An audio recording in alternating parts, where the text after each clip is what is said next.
Welcome to Millennial 639. I'm Andrew. I'm Laura. And I'm Pamela. My ballot has been dropped off. It is done. Woo! I have Yay! voted. I wish this meant that you no longer had to receive all the voting things that you receive in the mail. I wish it meant I didn't have to see any more commercials. I didn't have to watch another debate. I didn't have to think about Trump ever again. But still got to deal with all that. It was a good feeling, though. It was a very smooth process, and everybody was very friendly, and there was a ton of people there voting, which was good to see. And because we filled out our ballots, we went through the special line. It felt like having a fast pass and just dropped it in a very boring box. I was hoping for an awesome box like the ones in California, but it was this little silver thing. I was like, I'm not taking a picture with this. This is boring. So all three of us have voted then. Yeah.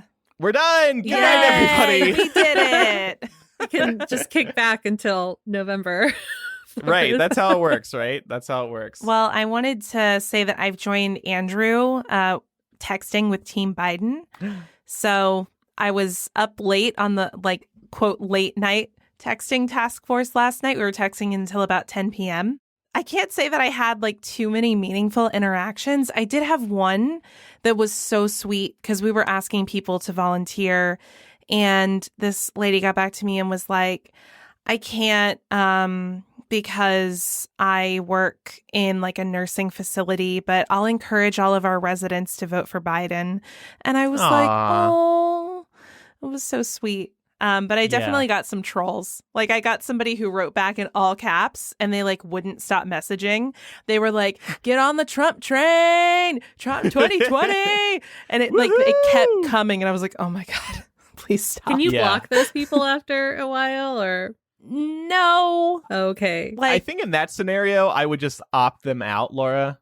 And then I think that's blocking them. Yeah. I mean, from the training, though, it sounds like you're not supposed to opt people out just because they're trolls or Republicans. Uh-huh. I mean, I know there's a lot of overlap there, but. Well, I think you opt to. Right. It stopped. Yeah, no, you're right. It stopped after a few messages, but I was like, okay, I get it. Have a great night. Yeah, honestly, I haven't done that in about a week, but I'm probably going to again. The last time I did it was the night of the VP debate because they really needed people to text. So yeah, I might hop in there again. It's fun. There are great moments like the one you mentioned a couple minutes ago about the nursing home. And it really does feel like you're making a difference because these people are asking you questions and you have tools at your disposal to give them answers. Tons of answers are pre-written for you, so you can just paste that into the convo and then hopefully encourage them to vote Biden. Yeah, I did get somebody who said, oh, hell no, I'm not doing this. Our votes are trash. It doesn't mean anything. I wanted Bernie. And oh, come on. And I just followed up and I was like, hey, listen, a lot of the issues that you care about, are healthcare, funding for higher education, justice, all of these things are on the ballot, and it's going to take all of us working together in order to make progress. And he just got back to me and was like, well, hopefully. I voted for Biden. Okay. I was like, when? I wanted to circle back on a story we talked about a few months ago on the show. It's a pandemic-related story. Do y'all remember when we talked about the uptick in people taking their animals to the vets for weird, random, perceived health issues? Yeah. And it was determined that because people are at home, they're just staring at their pets more. Yep. Well, I became that person last week. So I was rubbing Canella's belly. And Canella, she's 8, so she's getting into senior dog territory. And I noticed that her the skin on her stomach just felt a little different, particularly around her mammary glands.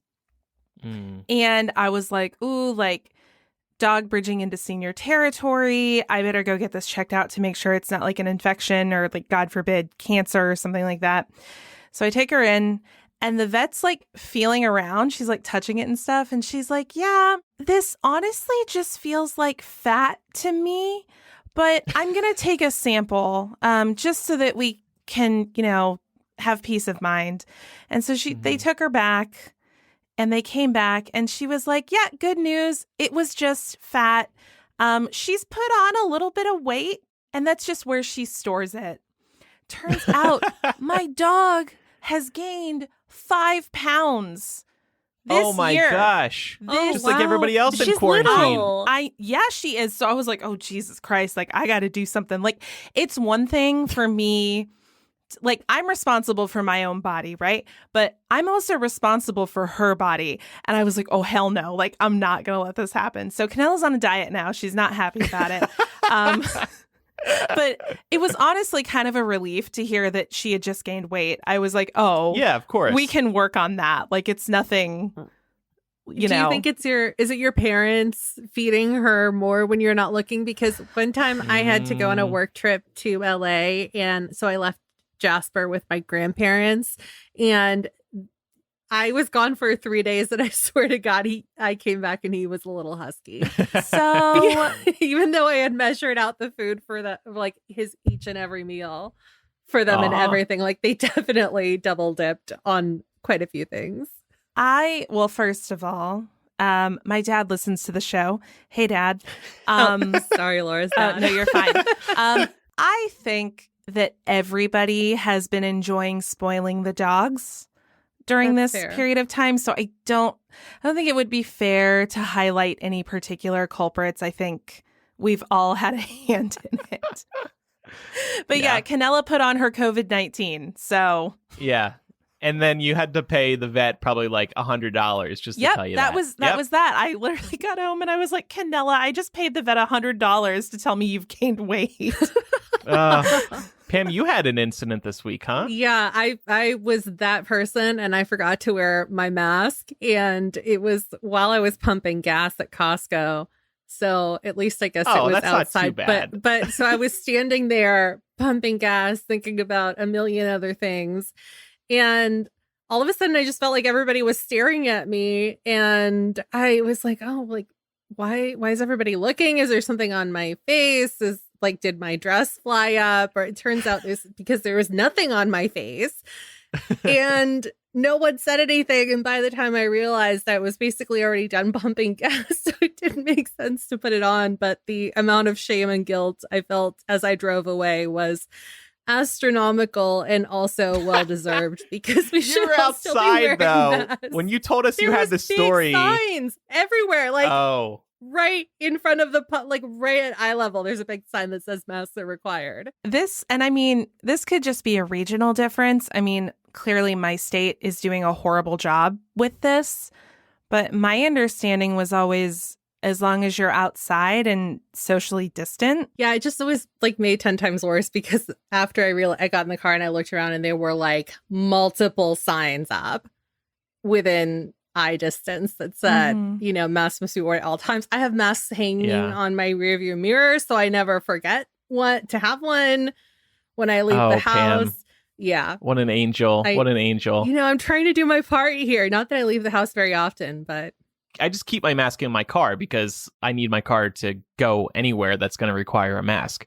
So I don't even bring them back into the house. Yeah, I have one in my purse and a spare in the car. And if I'm going inside somewhere, I absolutely put it on. But if I'm doing something outside and it's not like a crowd of people, I don't bother. Yeah. Waiting for someone to write in and be like, you're fucking up. Yeah, but if you're the odd one out, it's not a good look. And I just left thinking, these people definitely think that I'm one of those people that doesn't wear masks ever, and I'm never going to see them again. But that's their one impression of me, is that I'm one of those crazies. In a way, it's good that there's so much shame around not wearing a mask now, right? That's because true. These anti-maskers are going to feel pressured into actually wearing one. By the way, just wanted to offer a quick plug for our latest After Dark. We did a confessional installment, and there were such great confessionals, and we had a lot of fun discussing them all. We also retold some personal stories of our own, and I was encouraged to write a new fan fiction of sorts, which I will be announcing in this week's After Dark. It is ready to go. It is ready for the publishing world, so I can't wait to share more information about that. So check out that latest After Dark over on our Patreon. It was some really good stuff. Let's have some fun at the beginning of today's show. We're about 2 weeks away from the election. Let's not think about it for a little while. Following up on last week's discussion about leaving reviews for businesses, let's do live readings of our bitchiest Yelp and Google reviews. We spoke about these last week. We thought we got to do this because looking through our history, we've been Karens for sure over the years. I can start. So I found a review that I left of a nail salon in May of 2019. And apparently I left it like right after I was done at the salon. It says, just got done here an hour ago. Job was fine. Seemed a bit rushed though. And some nails are uneven. The real kicker is that one nail popped off already, literally an hour after I left. $45 is pretty expensive for that. And then I went back and updated the review later. Update. It's been a week in that time, and in that time, half the nails in this set popped off through regular life, like opening the fridge, reaching in my pocket, etc. And I gave them a 2-star review. That's valid. Aw. I don't feel like it was unwarranted. No. $45 is a lot of money for something like that. So, Laura, I have to read this one. I forgot I did this. I reviewed the Claremont Lounge in Atlanta. The shitty strip bar with old women strippers. But the thing, it's great because it's self-aware. It knows what it is. It's just, okay. You have to be from here to get it. It's fine. Look, I did have a good time, which is why I'm so surprised that I wrote this review. I guess I was in a bad mood that night or something. So here's my review of the Claremont Lounge. 1 star. Old women dancing. Entertaining for a short while, for sure. But the indoor smoking is horrid, and the place is a complete dive. Bands was having problems and didn't start anywhere on time, so we left. Didn't care for the same 5 girls again and again. In short, don't believe the hype around this place. It's just shit. I don't know why I wrote that. It's a little unfair. Oh, Andrew, would man. you have cared for any of the girls? Yes, of course. I could be attracted to women. There was one young girl there, I remember. She was like the break, the sight for sore eyes. Oh my God. I'll never forget that one of the old strippers lighting her titties on fire. That was really something. Did you get to see her crush the Coke can between her boobs? That's another thing. I believe so. Yeah. Yeah, that was good. While I was breathing in a lot of secondhand smoke, that was suffocating me. All right, Pam, do you have one? I don't. I can't be bothered. Oh, Pam's an take angel. time. No, it's not. I'll just complain to people in my life, you know? I see. Yeah, it's like it takes work to sign up. Honestly, I don't even have a Yelp account. So that's probably why I resist. I've got others. So I used to be down the street in Chicago from an Insomnia Cookies. Have you guys heard of those places? Yep. Yeah, Had those yeah. in New York. Yeah, they're open till like 4 a.m. It's really for high people. You get high around 1 a.m. and then you order some hot cookies, freshly made. Well, the Insomnia down the street from me was fucking terrible during my time in Chicago. And I wrote a review. This is such a first world problem. My order with a whopping 4 cookies was missing a cookie. How hard is it to get a single-digit cookie order right? Especially for these dumb prices. That's what pissed me off. Insomnia is expensive. The least they can do is get your order right. So I posted that review, 1 star, and then I added an update after I forgave them and ordered a second time. Update, another order, another big screw up. 4 cookies ordered, only 2 showed up. This place sucks. They probably saw your first review. And they were like, fuck this guy. I reviewed a Comfort Inn in Manhattan, which has since closed, I see. Probably because Yelp. of your review. Yes, I brought them down. 2 stars, May 2015. Misplaced your key and need to get into your room in the middle of the night? Too bad. I lost my key and returned to the hotel around 3 a.m. Despite my name being on the room, the person at the desk refused to accept that a person would be asking for a new room key at this late hour and refused to give me a new one. He said there was no reason for somebody to be getting a key in the early morning hours. While I agree it's unusual, it's no reason to refuse me service when my name is on the room. Despicable service! That one was justified. I was locked out of my hotel room at 3 a.m. I kind of needed to get in there to sleep, you know? So what did you do? Did you just hang out in the lobby? Eventually, my boyfriend came down and let me in. Actually, Laura, this was a night we hung out. Oh, is this you my were in New fault? York in 2015, right? I was. Yeah. Was it It summer? wasn't your fault. It was like summertime? We went out? May 2015. Yeah. Mm-hmm. Yeah, I remember we recorded a blog on a street corner in the dark. Oh, yeah. Good times. Good times. So, yeah, I've left some bad reviews in my time. It's fun, but also sometimes they deserve it. And this is how you get the anger out. It's better than like burning the building down. Yeah, that's fair. Okay, well, we're going to play a game here in a moment, but we know many of you are in the midst of midterms, which is where our first sponsor of the week comes in. Bartleby Write is here to help you submit papers with confidence. Bartleby is a writing help monthly subscription service. For just $9.99 a month, Bartleby can help because they offer checkers for spelling, grammar, and plagiarism. They also have a citation tool for MLA, APA, and Chicago style, and they'll even give your paper a preliminary score. Bartleby Write will provide comprehensive insights into the overall health of your document, and it's accessible from your desktop, laptop, tablet, or phone. How easy is that? And we have a special deal for our listeners. Go to getbartleby.com/MILL for a free month of Bartleby Write. That's GETBARTLEBY.com/MILL for a free month trial of Bartleby Write.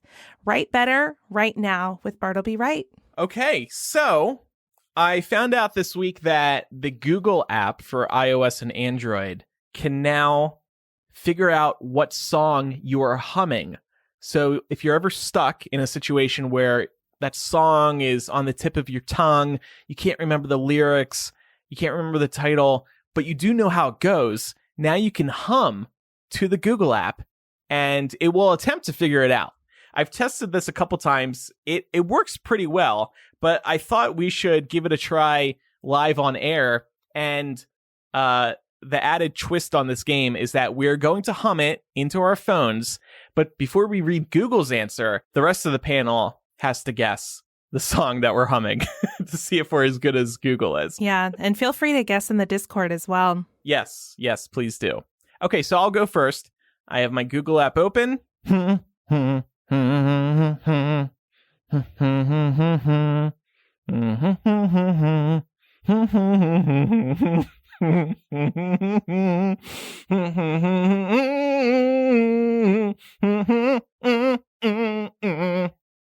Got okay, it. so what song do you think it is? Oops, Oh, that I was did it Brittany. again. Yeah. Oops. That's right. Yep. And Google thought so too. A 51% match. Well done. I guess I screwed up some of the notes. Half of them. Yeah, it's pretty cool, right? Yeah, that is cool. Very nervous. I tried this earlier and I felt like I fucked it up. Like I hummed the notes all wrong. Right. You have to get the notes right and you have to hum for long enough. Yeah. And eventually you just feel like an idiot for humming so Yeah, long. I know. That's what's about to happen here. Okay.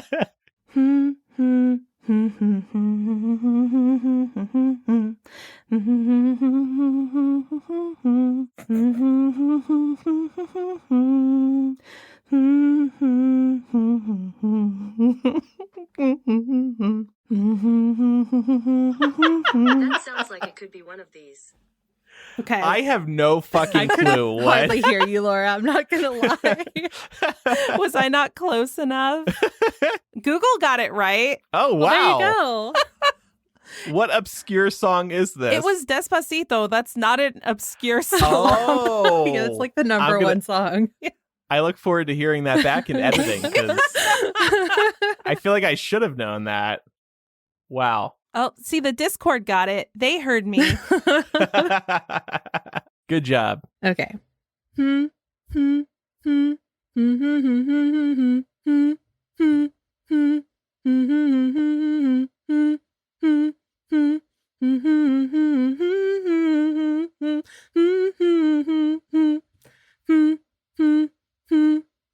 Okay.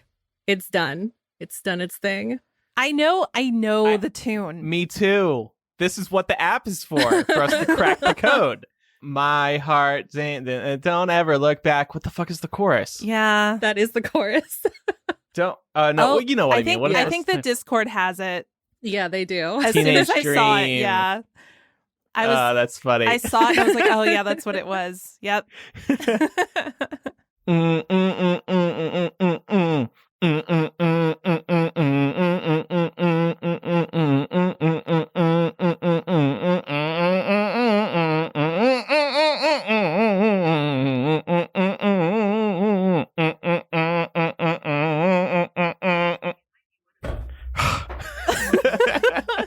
Any guesses? No. It sounds familiar, but I don't know. Google didn't know either. Yeah. The percent matches are very low. I was doing Are You Gonna Be My Girl by Jet. That's a blast. Are you from the gonna past. be my girl? It's hard when Yeah. you're humming too. Like, I feel like if I was just using this on my own, I'd just be doing like little do-do-do-doos or something because Yeah. Right. I feel like I run out of breath too. I'm like, yeah, it's like, Haley says Andrew humming is gonna be my new ringtone. Okay, oh, sure. fantastic. I do love it.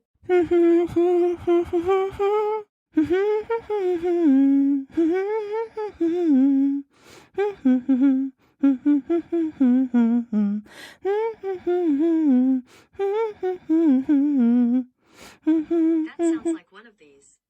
Okay, got it. I want to Oh, see if the nice. Discord gets it. I don't know what that is. Very vaguely familiar, but It's Baby I'm Yours by Breakbot. I don't I know don't that. know It's that like song. it's like I thought I had it all together. Oh, okay. Maybe I've heard it was once or big twice. for a minute. The Discord is silent. So They are. They are. They're Very like, what for the a fuck are you minute. talking about? Liza wants Liza to said, know. Is this a music? Yeah, I was gonna say that. A really bad one. All right, Pam, bring us home.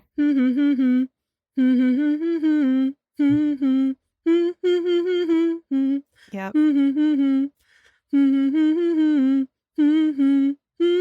It's Mamma Mia. Yeah, it's Mamma Yeah. Mia. All right. So if you want to maybe, I don't know, this could be a fun game with your friends at home if you want to do this Yeah. over Zoom Yeah, or maybe you something. could do It a could be drinking kind of fun. game with it or something. Yeah, get super drunk Mhm. and then see how off key you are. Yeah, but I'm Mhm. totally going to be using this feature because, fun. you know, you just get in those situations where you're like, oh man, what is that song? Google's out here putting Shazam out of business. And Yeah, I know. Yeah. Apple bought Shazam. did So they? maybe that's, Oh, no. Yeah. Maybe it's going to be more tightly integrated soon. Maybe this is Google's response to such an acquisition. Okay, it is time now for the Rona Roundup.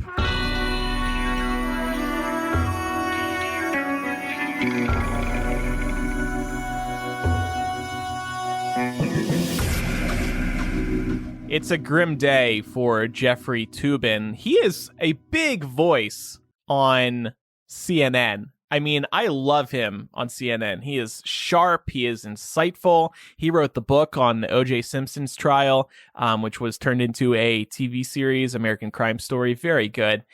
Well, Jeffrey Toobin is on a Zoom call with the staff at the New Yorker last week.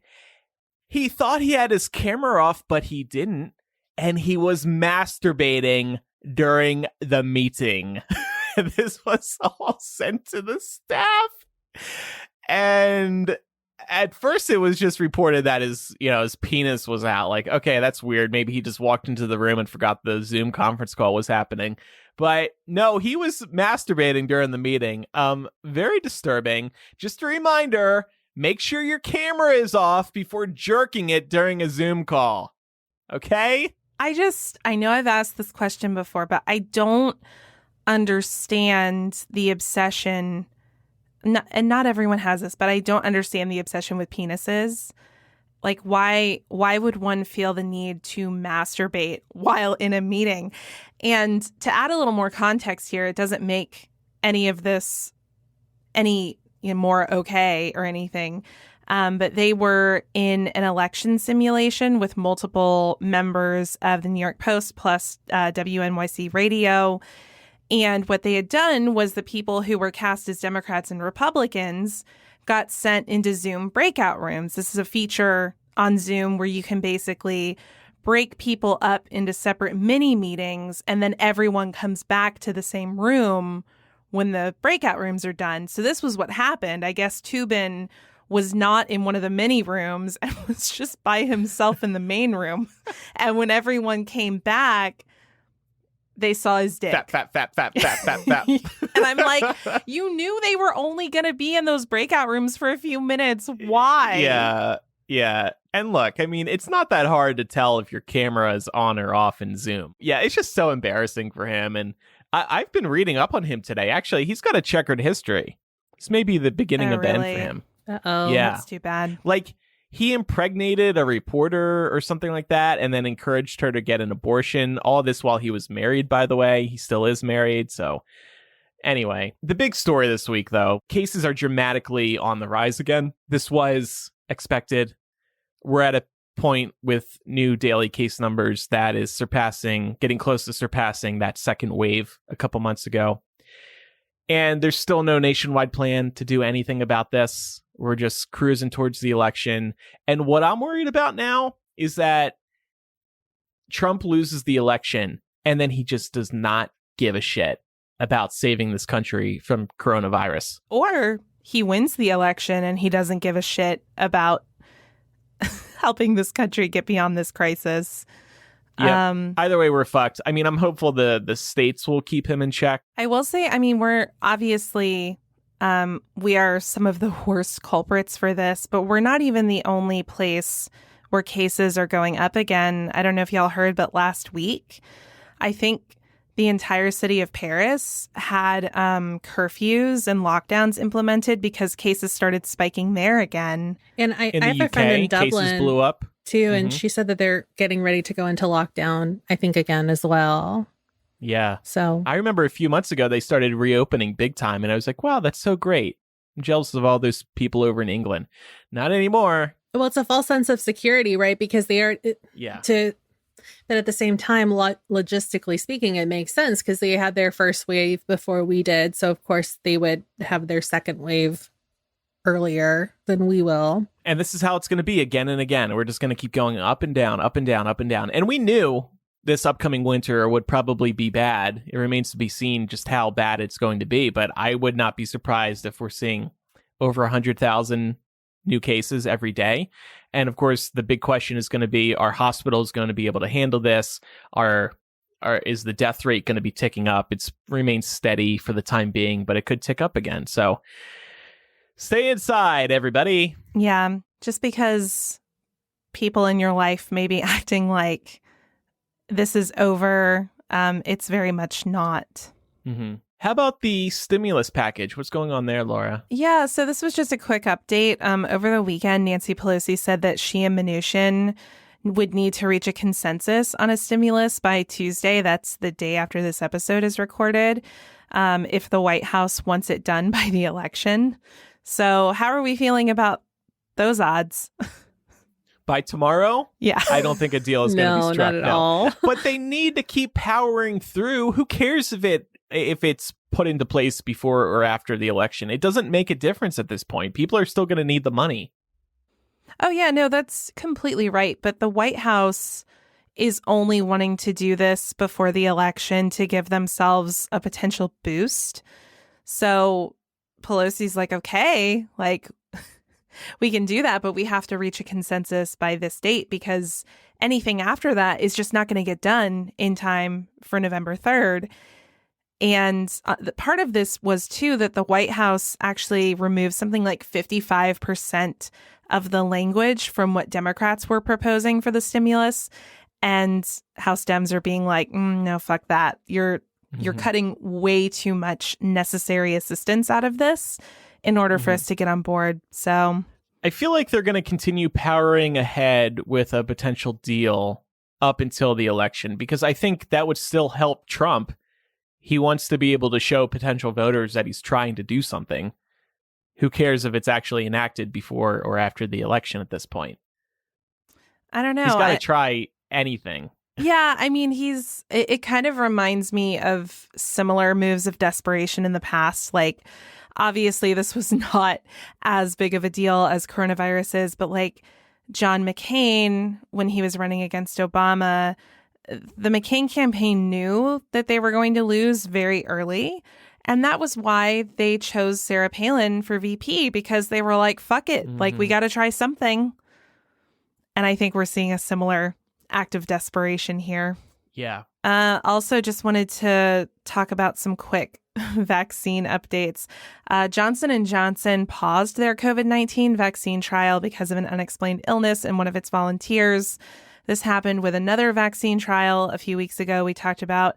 This actually isn't uncommon in vaccine trials. This is pretty normal process, but I think it's really important for us to kind of like signal boost that, because the White House and Trump keep trying to lead us to believe that a vaccine is coming very, very soon, and it's not.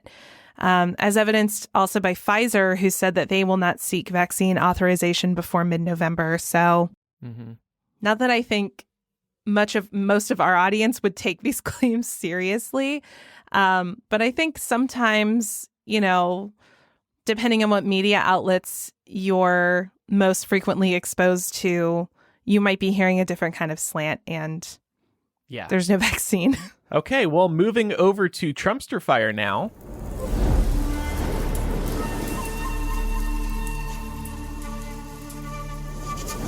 So the second debate had been canceled, and Biden decided that he was going to host a town hall in place of the debate. Well, Trump said, I want to do that too. And then NBC gave him the same exact time slot as Biden's over on ABC. So there were these dueling town halls. Pissed a lot of people off that NBC would grant Trump this town hall airing at the exact same time as the Biden one. And you know why Trump wanted to do that. He wanted to go head to head with Biden. And guess what? Biden beat him in the ratings. And I bring it up only because you know that drives Trump crazy. Trump was on 3 networks. Biden was only on 1 and still beat Trump by 1 million viewers. So awesome. This was Pretty honestly impressive. a very pleasant surprise, though. I really thought that, given that NBC also mentioned that it was going to be available to stream, you know, on their YouTube channel, on Peacock, on like their normal website and stuff like that, all of that counts towards views too. So I really thought that, given all of the channels and all of the different avenues, that it was going to be like this false sense of security when they came out with some stats that showed that he had more viewers, but just across, you know, multiple platforms. So yeah, vengeance was sweet for sure. Agreed. So what was previously going to be the third debate is now going to be the second and final debate. And I just saw on Twitter that it's official. There's gonna be a mute button. Oh my God. Oh, That's wow. amazing. The mute button will be put into place when it's not the candidate's turn to speak. So I think that's great. And hopefully that'll make things a little more civil. We will see, though. Also, the debate is this Thursday, and we're going to host a live text chat while the debate is happening over on our Millennial for All Discord. This Discord is not exclusive to patrons. It is for everybody. So if you have a Discord account, which is free, keep an eye out for the link to this Discord channel in our social media channels on Thursday, and we'll all hang out there and watch the debate together and drink and try to cope and look out for each other. Because we're gonna need it. I wanna watch with everybody. It'll be a lot of fun, I think. Yeah, to be honest, this is the only way I would want to watch the debate. I almost found myself thinking, oh God, do I even want to watch this? Like, Me too. it's so exhausting. But I feel like we all kind of like lift each other up in this community. So it'll be a nice place to be. We're all in this together. Right. Are you humming High School Musical? A missed opportunity. Well, a couple of things of note from Pew Research Center, my favorites. Just half of registered voters expect to know the outcome of the election within a day or two of the election. So that's pretty astounding that you're looking at about 50% of registered voters saying, I don't expect to know the outcome of the election by like November 5th or 6th. And I kind of wanted to take our temperature here on the panel and see if we have any feelings about how quickly we might get results. Well, you've been warning us we might have to wait weeks to get an answer. And that really bums me out. Of course, we all want to know straight away. Though I did a little bit of reading on this, and I was looking into states that actually start counting the mail-in ballots early. And Florida is actually one state that starts counting them, I think 2 weeks early. So to me, the main question is, how many of those key states are going to begin counting their ballots early versus starting to count the mail-in ballots on election day? I don't know why they all don't start counting them early. That seems bullshit to me. Yeah, I don't get it either. Here in Georgia, they count them early too. But I think another part of this equation is that around 11 o'clock when the West Coast polls close, we're used to getting projections, and then you have a pretty good idea. It was this way in 2016 as well. Mm-hmm. But with some of these lines, I mean, just speaking for here in Georgia during early voting, we've had people waiting in line until 11 p.m. because they have to let you vote as long as you're in line by 7. So if you have a large percentage of East Coast polling places that haven't officially been able to close by 11 p.m. Eastern, that means, I mean, even if you wanted to try and go for any kind of like election night normalcy, you're not going to get it. And then it does come down to the number of mail-in ballots that came in and the number of states that end up being key players where those things have or haven't been counted. Then it also depends on how close this race ends up being. My fear is that if it's close, we're going to be waiting for weeks. I think the only way that we don't wait is if turnout is so overwhelming that it's a landslide that can't be disputed, right? But if it's close, as U.S. elections tend to be, we're going to wait for a while. So I think it's better for everyone's mental health if you prepare yourself for this possibility. Of course, it would be wonderful for us all to be pleasantly surprised on election night and be able to go to bed and sleep for the first fucking time in 4 years. But set your expectations at a reasonable level because we may need to buckle up for a while after this is done. Yeah, I think Laura makes a lot of sense. I'll be curious to find out, if more people have voted this year than normal, or if it's just an earlier turnout because of COVID.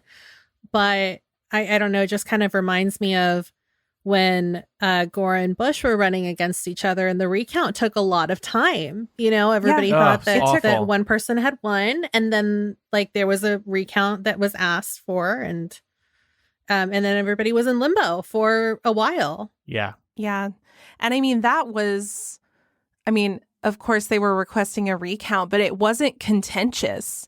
You didn't have one candidate spewing verbal diarrhea all over the Constitution over it, right? And that's what this will be. That's a good point. And I think the other frightening part of this is that you have the really dedicated, rabid Trump supporters, and God knows what they're going to do if we end up in a contested election. I mean, God knows what they're going to do anyway. I'm terrified of them no matter what. Yeah. But it seems like we could be in for a longer wait than what we're used to. And I just think it would be better for all of us if we were prepared for that possibility. You're right. We should prepare for that. I'm hopeful, to your point a couple minutes ago, that turnout is so overwhelmingly in Joe Biden's favor that it's abundantly clear by the end of election night that he is going to become our next president. That's my hope. Might be a fantasy, but... Yeah, it's my hope too. What's worth keeping in mind, though, is, Democrats overwhelmingly tend to make up the majority of early voting or early voters. And Republicans tend to turn out to vote on election day. So it'll be interesting to see if those trends hold true. But it depends on what that election day turnout looks like. Well, I'm excited to announce that we did commission new Joe Biden artwork to replace the Trump artwork in the Millennial album art, and it is ready to go. So the moment that Joe Biden is projected to be the winner, I will update the album art with Joe's face. Yeah, so y'all make sure you go vote if for no other reason than we want to update our album art. Please. Don't you want to get Trump's face off our album art? We sure do. And we'll burn all those Trump stickers. It'll be a whole party. And then just another thing of interest for those of us who hang out on Twitter. I know we've talked about this before. It's another study out of Pew Research. We had talked a few months ago about how the majority of tweets in the US are coming from a very small and vocal percentage of users. Well, it turns out that Democrats produce the majority of tweets among US adults, like to the tune of almost 70%. So it's just something to keep in mind when you're scrolling through your feed. If you're seeing a lot of dialogue that reinforces what you think, it's just good to keep in mind that that's not necessarily reflective of the electorate, nor is it necessarily reflective of how this election is going to turn out. So don't let it make you complacent. And of course, it's all on who you follow, too. Yeah. So we still have a lot to get to today. We're going to talk about cops on television and if those shows should be canceled. And we're also going to bring on one of our listeners. We're going to talk to Amy about being a teacher during the pandemic. We have a new sponsor this week who I'm so excited to tell you about. You've heard us talk about meal kit delivery services before, like HelloFresh, and our newest sponsor, EveryPlate, is actually owned by HelloFresh.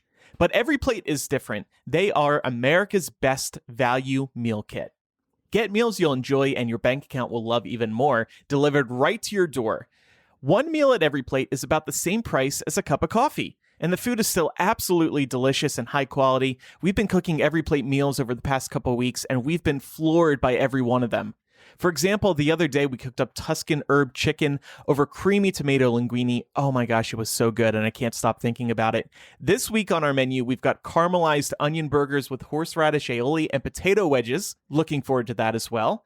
Recipes come together in about 30 minutes. EveryPlate's easy-to-follow recipes and the pre-portioned ingredients not only reduce food waste, but also make cooking easy and fun. If you've been on the fence about meal kit delivery because of the prices, or you want to try one you haven't before, EveryPlate is the one to try, because EveryPlate is up to 58% cheaper than other major meal kits out there. They can get these to you cheaper by sending less packaging and keeping the ingredients simple, and those simple ingredients come together for excellent meals. We've got a special deal for you to really entice you to try. Get 3 weeks of EveryPlate meals for only $2.99 per meal by going to everyplate.com and entering code MILL3.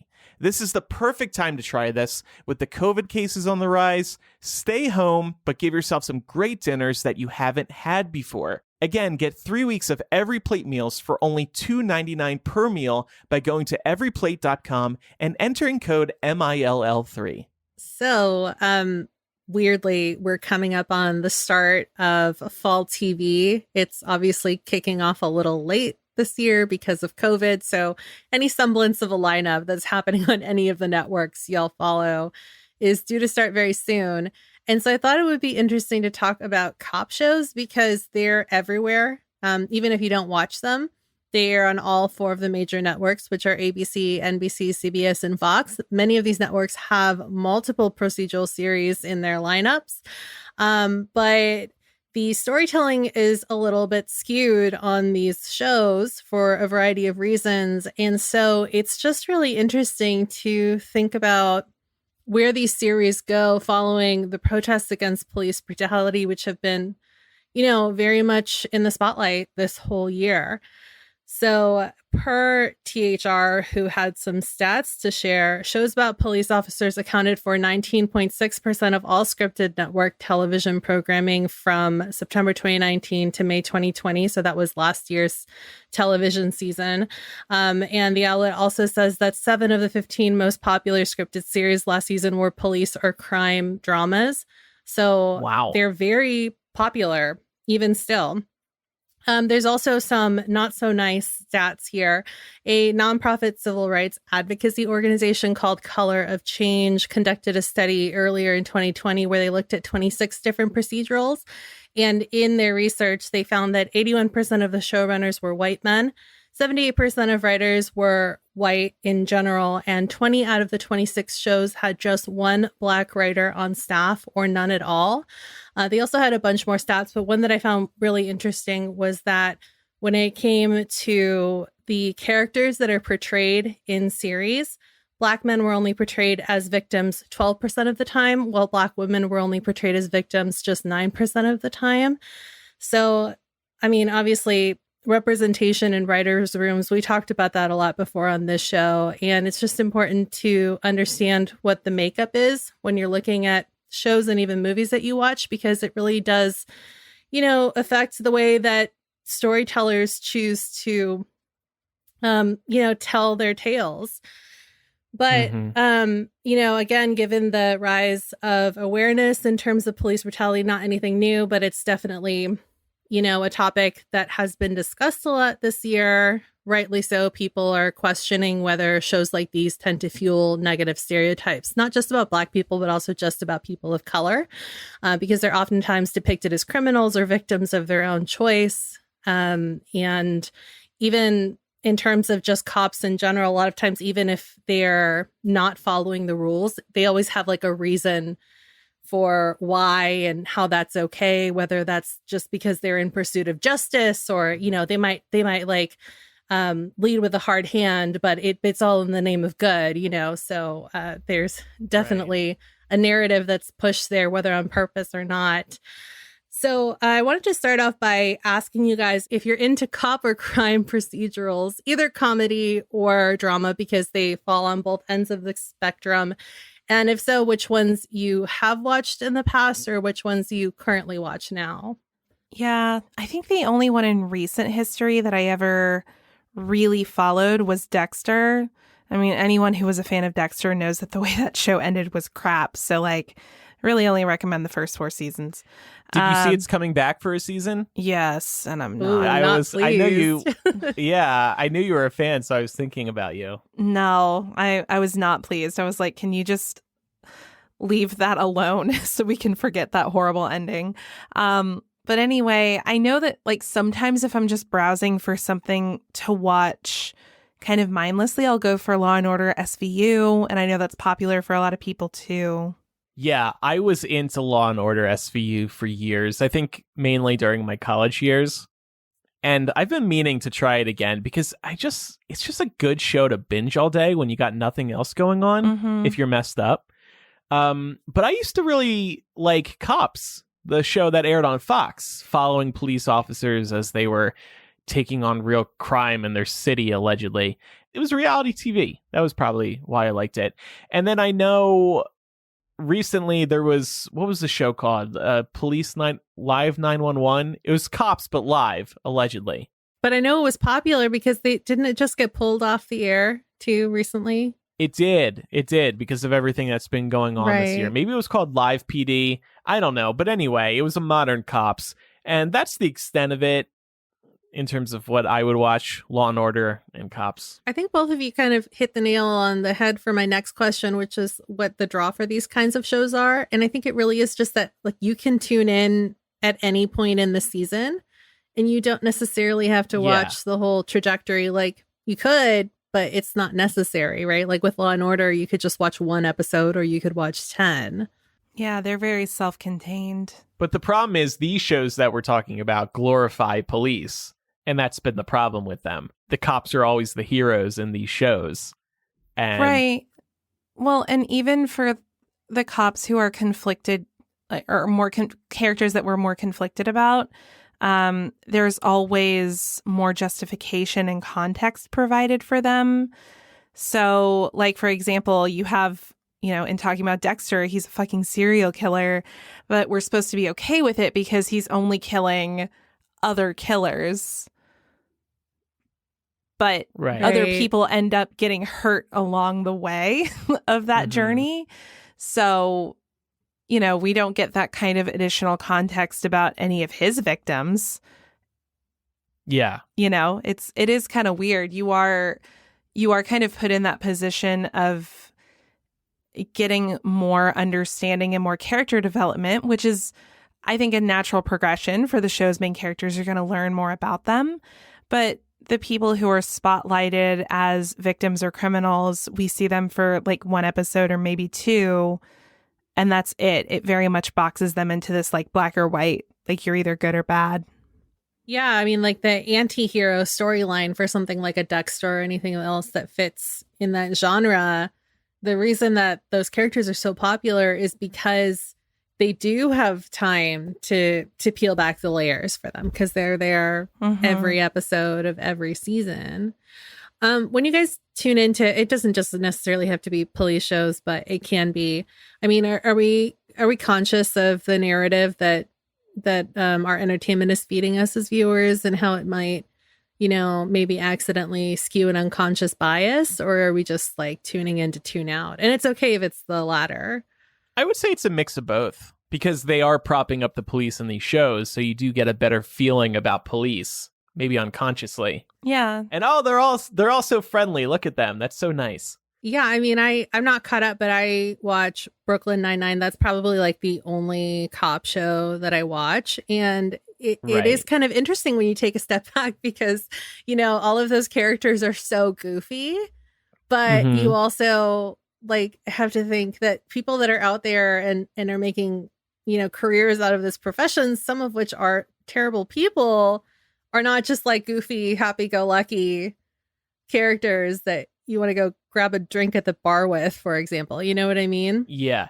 But Brooklyn Nine-Nine is different because that is a comedy. Like, does anybody take that show super seriously in terms of its portrayal of cops? Probably not. Probably not. But I think it's still like, could potentially drive home the idea that cops are friendly and likable. Yeah. Or, sort of consider the alternative. Consider that you were somebody who, for whatever reason, was wronged by a police officer, and you see a show making light of police officers and like, oh yeah, they're just so goofy and happy-go-lucky. Like, think about how that would make you feel just on a personal level, Like, obviously we're not sitting here saying that like all cops are good and all cops are bad. It's clearly like it's a far more nuanced conversation than that. But I would agree. I think, Pam, with the overall point you're making is that we get a lot of nuanced portrayals of like the police as characters themselves. So we're able to empathize with some of their less than desirable decision making at times, but we don't get that type of representation for characters who are portrayed as, criminals or victims. And that can really feed into our own implicit biases. Yeah, that's very well said. I do think, and this may be your next question, but I think these shows are probably on the way out. I don't think you'll see many more of these shows in development in the near future, because it's just a very touchy subject right now.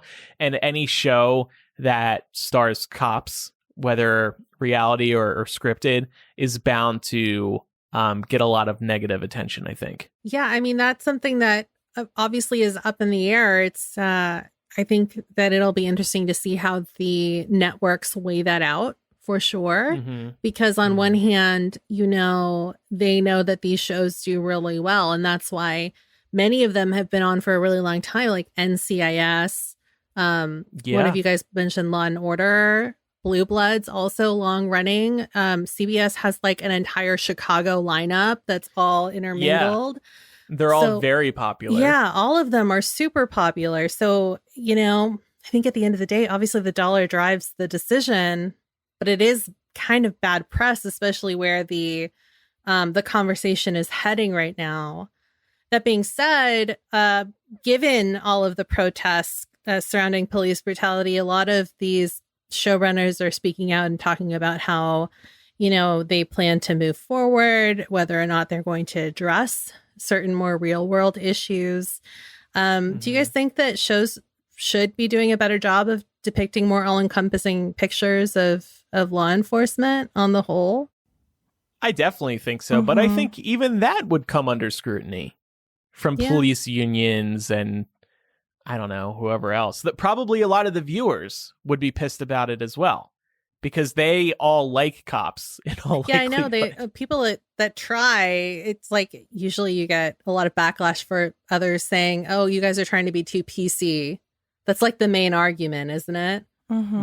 Right. Yeah. Yeah. I mean, the thing is, and the reality is, in so many situations, there's not, at least for us, the public, like for the court of public opinion, we're so frequently missing out on key details of cases that become high profile. And that can sort of drive people to take like a you're with us or against us type stance.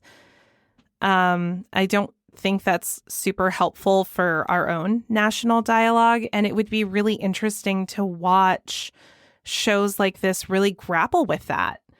Like, it would be really interesting to see a main character on one of these primetime cop dramas fuck up and like really fuck up and do something that they deserve to be kicked off the force for, or be tried for, or potentially go to jail for, because that does happen.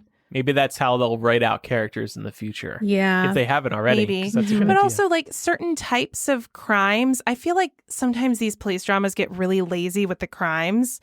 It's like, oh, you know, certain types of people tend to fall into certain types of categories when it comes towards like what kinds of victims they are or what types of crimes they committed. And there are a lot of victims that I don't think get a lot of representation in this. Like, thinking about, Pam, you mentioned that Black men and women are so underrepresented as victims on these shows. What about the fact that Black trans women are murdered at an alarmingly high rate comparative to the rest of the population? Yep. That's a real world problem, and it deserves that kind of representation. Yeah, Law and Order, get on it. That's like the perfect vehicle for that. And in terms of the ideas that they come up with these days, I mean, these shows have also been on for like 20 years. They've run out of any original ideas unless they do those episodes that are ripped from the headlines. I'm sure, I was going to say, I'm sure they go scouring for stuff like Yeah. that. I mean, like, look at Grey's Anatomy. They definitely pull from real world headlines. Oh, yeah. All medical dramas do. So there's not really a right or wrong answer here, but I don't know. Yeah. I just think that it's just really interesting to talk about how our real world is reflected in the media and how it affects how we think, whether we realize it or not. So just some food for thought. Yeah, it is something to be aware of for sure. For sure. Okay, we are joined now by one of our Bay supporters over at Patreon, Amy. Hi, Amy. Welcome to Millennial. Hi, thank you guys for having me. I'm so excited. Yeah, it's great to have you here. You were on MuggleCast at one point as well, so you're just knocking out all the pods. Boom, boom, boom. Thank you for the support. We really appreciate it. And actually, that we invited you on now was really perfect timing, because tell us what you do and about yourself. I am a teacher. So I teach high school right now. I teach English. I actually started teaching 7th grade and did that for 3 years, and then, or did 4 years, and then 9th grade for 3 years. And now I teach 11th grade English. So I kind of keep moving on up. Yeah. So the students I have this year, this is the 3rd time I've had them, because I had them in 7th and 9th grade as funny. well. Oh my gosh. That's funny. That's funny. I'm sure some of those students you probably wish you didn't see a 3rd time. No kidding. I thought Amy was going to say, no comment. No comment. I'm pretty sure they don't listen to this. I think I can get away with it. So, and you live in Indiana? I do. So I live in southern Indiana, pretty rural area. I'm not too far from Louisville, Kentucky. That's kind of the big city near me. And so that's where I go to do fun things, because there are no fun things where I live. Okay, cool. But you are in Pence country, being in Indiana. It's really sad. Yeah. Yeah, we're so sorry. We're so sorry. I mean, I live where I grew up. I teach at the school that I went to. So nice. I just don't want to leave family, but wouldn't hate to leave the area. Yeah, no, completely understand, of course. So you're teaching in school right now. Yes. During the worst pandemic of our lifetime. Yes. How has that been going so far? In class, it's honestly not that different right now. We're doing what they say face-to-face instead of virtual. So my actual day to day is not too terribly different from what it was before, besides the fact that we're wearing masks, and I'm cleaning things way more than I ever have before. And there's just a few more regulations on seating charts and things like that. Do you prefer this, or do you wish that you were teaching digitally right now? I mean, if I'm going to go with what's easier, face-to-face is easier. It is not easy to do virtual learning, but I think it is a better idea for what we are in right now to do virtual learning. I would prefer that, yes. Yeah. So it's definitely more work for teachers, but it is safer. Yeah. Right. But on the other hand, I bet parents are probably thrilled that their kids are going to school, because if they're working from home or if they need to go to work, they need to figure out what to do with the kid. Yeah. Although your kids are in high school, so it's a little different, but it is. But yeah, I mean, that's still the case. And, one thing that we came across in the spring, because like in the spring, we did go virtual. So our last quarter was not in person when everything hit. And we have a lot of kids, because we're in such a rural area, that don't have good internet access. And so for those kids, we were printing paper packets and stuff like that, which was a pain, because they had to come to the school and do like a drive-through pickup for that. And now we've said this year that if we were to go virtual, we wouldn't do paper anymore, and that the parents would just have to like find somewhere to take the kids to get internet, which seems a little rough. So. Yeah. Jeez. Yeah. So has anybody in your school come down with COVID? Yes. We've had, I think, about 10 cases. And my school is pretty small, so we have about 400 kids in the high school. We are in the same building as the middle school, though, so there's about 600 kids total there. Oh. And I'm not... Yeah. There might have been some cases in the middle school. I don't know for sure, honestly. But I've had my own students that have been tested positive. Dang. Does that freak you out? Yeah. So, like, our quarantine procedure is... If a student tests positive, or I guess anybody, but I don't think any teacher has tested positive. If a student tests positive, anybody that has been within 6 feet of them for at least 15 minutes at a time gets quarantined for 14 days. And so our principal will literally come in with a tape measure, go to their seat, because we have to have seating charts everywhere, in the classroom, at lunch, on school buses, and he will literally measure 6 feet. So he came in, it was probably the second or third week of school, which we're in week 10 now. And he said, okay, you've had a positive case in your room. And he was like, let's go see, how many kids it's going to take out. And he pointed to the front row middle desk. And I was like, holy shit, there's no way I'm not getting quarantined, because my desk is right in front of that. And he got out the tape measure and he was like, oh, no, you're good. You were 7 feet away. So because I was a magical extra foot away, I was allowed to stay. Spoiler alert, that didn't make any difference. But No. I guess you get tested regularly, or do you just wait for symptoms? I just wait, yeah. Okay. I haven't had any symptoms, luckily. Yeah. But, so that was, that one took out so many kids in that class that I have 19 kids in that class, but I only had 4 in there for 2 weeks. Jesus. Wow. And my question is, how effective is this 6-foot rule? I understand that there are seating charts for everything, but presumably you can't control how close people are getting to each other at all times, like when they're walking through the halls and things like that. No, I totally agree. My classroom's tiny. And so I was just like, if somebody in here gets it, everyone's exposed. But if they're outside of that 6-foot range, they don't count. I coach volleyball as well. So that just ended. And like on our away games, we would ride a bus as a team. And we would sit the girls one to a seat and make them sit against the windows. And as long as they weren't, either in front or behind them, that wouldn't count as within 6 feet, even though we were all in the same vehicle together. Wow. That's insane. So, we're glad you haven't caught it yet, at least that you know of. We're glad you're doing okay. Has your school district stated that if cases grow to a certain number that they'll shut the school down again, or what? Well, we pushed for this a lot over the summer. So I'm in the teachers union at my school, and we don't always get along super well with administration, but we kind of kept asking all summer long, because we just weren't getting answers. Like, what's going to happen? What is the threshold here?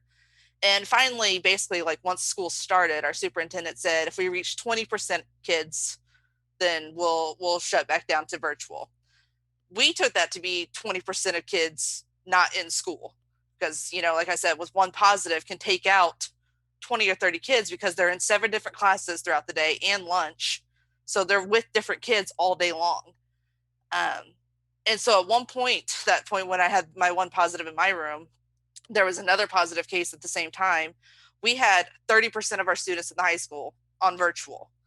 And during that time, like each teacher individually has to connect with those students and make sure that they're being caught up while also still teaching the kids they have in class.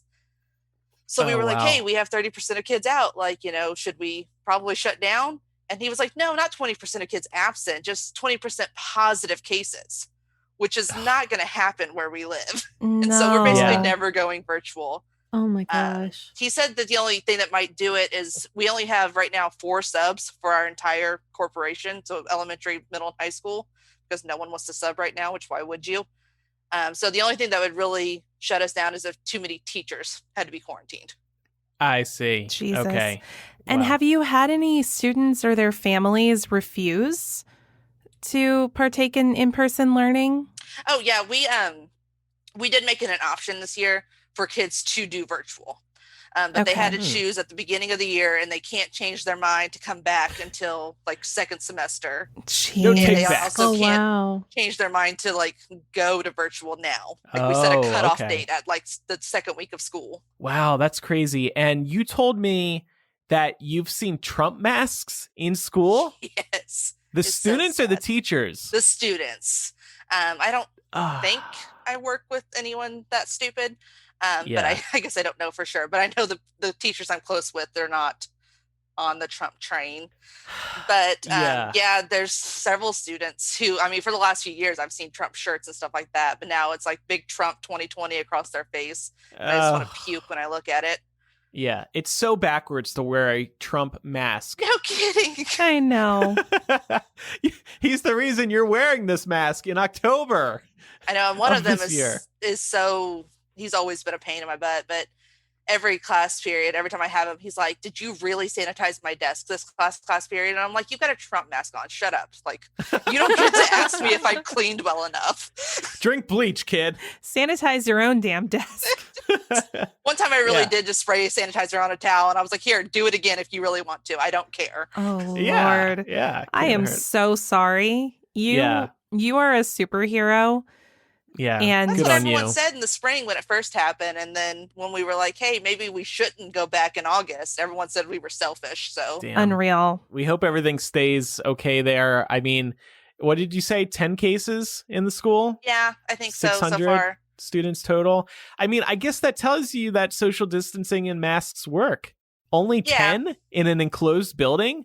You know, And I will meeting say each other every several day? of those came from, because like the kids, and like I know this is one of the questions you put on there, so I don't know if you were going to ask it in a minute, but the kids, like in school, they'll wear their masks. They don't complain too terribly much. Every once in a while I have to tell them to pull it back up because they'll pull it down around their chin. But outside of school, they're still hanging out. They're still having parties. Like, I mean, I teach kids who could drive. Their parents are letting them go out, and that's where they're catching it. And then they're coming back to school and spreading it. Right. That's so and spreading it to their interesting family members. that their families are like totally okay with them. Oh yeah, in this area, They just want them everyone's out of the like, house. whatever, it's no big deal. I know. It's just mean, the flu. Well, yeah, there's that argument, but also parents probably just can't take it anymore. The kids being in the house all day. Yeah, that's fair. You know, the high school age kids are insufferable, right? I mean, you're not friends with your parents during those years in most cases. You're not, but I also think be a damn parent. Like, I mean, Right. I deal with 100 high school age kids all day long. They can deal with their one at home for a little while. Well, you're the longer. superhero. The parent's not.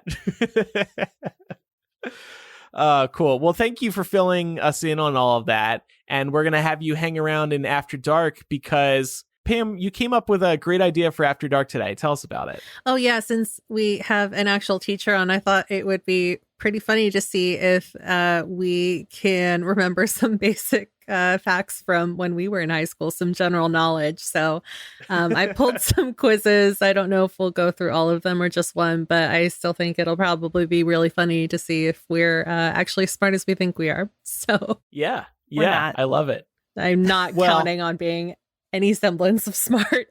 I think the math ones I'll be okay in. Everything else, I don't. Well, I don't between really the know. three of us, maybe we can be like one decently smart student. Yeah, and Amy can grade us at the Yeah, end. we can grade. Flunk us or tell You us can be to wear a honest, mask. Amy. You can tell us if we failed. Before we get to recommendations today, the holiday shopping season is almost back, and you know who else is back to sponsor this week's episode? One of our favorite sponsors ever, Honey. It is the free browser extension that scours the internet for promo codes and automatically applies the best one available at checkout. You get Honey on your computer for free in 2 easy clicks by going to joinhoney.com/MILL. Then, when you're checking out on one of its over 30,000 supported sites, Honey pops up and all you have to do is click Apply Coupons. You wait a few seconds as Honey searches for coupons for that site, and if Honey finds working codes, it'll apply the best one to your cart, and boom, just like that, you've saved a little bit of money. I was just using Honey yesterday while ordering some new bed sheets. A promo code we used to have for this company here on the podcast doesn't work anymore. Sigh. So I looked to Honey to find me some coupons, and I saved a good $30 on my sheets. Boom, just like that. And look, Honey, it's probably the only sponsor we'll ever have who will actually put money back in your pocket. There's no cost. They're just saving you money. It costs you absolutely nothing to use and only saves you cash. And while holiday shopping this year, the savings you get from Honey are going to seriously add up because every site's got a coupon code and Honey's got those codes waiting for you. So it's simple. If you have a computer, Honey should be on it. It's free and works with whatever browser you use. You can get Honey for free today at joinhoney.com/MILL. That's joinhoney.com/MILL today. Use it. This is a lifesaver extension. Joinhoney.com/MILL. The only thing we ask is that you use that URL so they know that we sent you. Thank you very much. And thank you to Honey. Yeah, legit. Have you used it recently, Laura? Yeah, so I'm actually having to purchase materials for our condo rebuild. And I mean, I've saved $80 on things. And when you think about that, $80, that's, that's a cell phone payment or like part of a car payment. So it really does add up. That's some dollar bills at the strip club. Yeah, exactly. At Claremont Lounge. The Claremont. Yeah. Okay, it's time for recommendations. I want to recommend a new toy I bought over the weekend. Nintendo has launched this new game, Mario Kart Live Home Circuit. I really recommend this as a holiday gift. You get an actual Mario vehicle. And look at what's behind Mario. There's a camera behind him. You actually race this physical car in the real world, and the camera shows up on your TV screen through Nintendo Switch, and you are actually racing through the TV screen. It's like virtual reality. It's super cool. You first drive your course, so it can map the course digitally, and you can put pillows in the way, you can put your pet toys in the way. There's checkpoints. You have to put 4 checkpoints out to create a course, and then you start racing, and you can buy another one of these cars and race with a friend. It is so cool. I'm really impressed by this technology, and I've just been having a lot of fun with it. And the cars go really fast, so it's actually really impressive. And when like a shell hits you digitally on the screen, your car will stop moving. And similarly, if you get a mushroom, your car will go faster. It's so cool. So check out Mario Kart Live Home Circuit. Dumb name, but awesome game. Available now. It's $99. It's kind of expensive, so that's why I say make it a holiday gift. I want to recommend one of my favorite spook season fixtures, Haunted Places by the folks over at Parcast Network. They have a whole bunch of really good podcasts, but I really like Haunted Places. During the month of October, they do an urban legends series, and they've also just launched a ghost sightings and like ghost experiences series that's really good. So definitely check it out if you're looking for some spooky stuff. I wanted to recommend the Blackpink documentary on Netflix. Blackpink is a K-pop group that I am aware of. I feel like everybody knows who they are now. They're huge. But I admittedly did not know very much about them. And it was just really cool to learn more about the industry and their rise and the members that make up the group. So I would highly recommend it, even if you don't listen to their music or don't know anything about them, because it's a really interesting watch. And I also want to recommend another podcast. Since I am talking about teaching today, I thought I would recommend my favorite teacher podcast. It's called Crying in My Car, a podcast for teachers. And there's lots of inspirational podcasts out there for teachers. This is not one of them. This one is hilarious. It's a comedy podcast. And the host is Devin Siebold. He is a teacher, but he's also a stand-up comedian. And he talks about how our job kind of sucks sometimes, and he makes it funny for us. And so if you are a teacher, I would really recommend listening to that. Cool. Great. Definitely Thank you. adding it. And Amy, thanks so much for coming on the show today. We really appreciate it. And, Thank you for your support. Me. Awesome. Yeah, it's been great having you. And we're going to hang out more in After Dark today. If anybody wants to get in touch with us, you can email millennialshow@gmail.com or use the contact form on millennialshow.com. We also have the confessional there. Again, great After Dark last week. We read a lot of confessionals submitted by our patrons. I feel like the patrons were extra open because it was through Patreon. I don't know, but good job, everybody. And also follow us on social media. We are Millennial Show on Instagram, Twitter, and Facebook. Thanks, everybody, for listening. I'm Andrew. I'm Laura. Pamela. I'm Amy. Bye, everybody. Bye.